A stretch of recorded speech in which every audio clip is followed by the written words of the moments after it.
La suite du journal David Docamp. Emmanuel Macron sera demain en Corse dans un contexte très tendu. Oui, vous le savez, les élus nationalistes ont décidé de boycotter le grand débat prévu demain. Jean-Guy Talamoni et Gilles Simeoni, les deux hommes forts, appellent à une opération île morte. Les habitants sont-ils tous sur cette ligne dure à l'égard du président de la République? Reportage sur place, Frédéric Michel.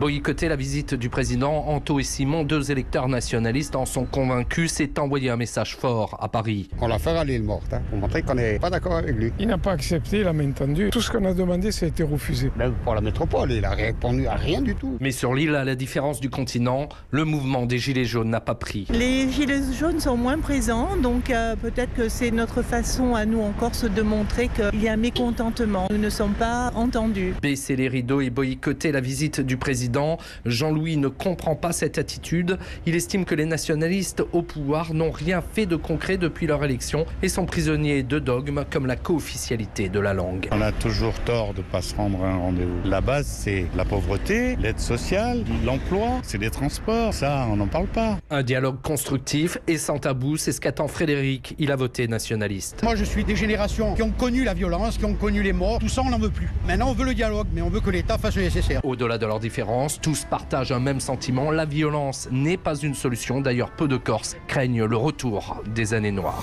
Frédéric Michel pour Europe 1.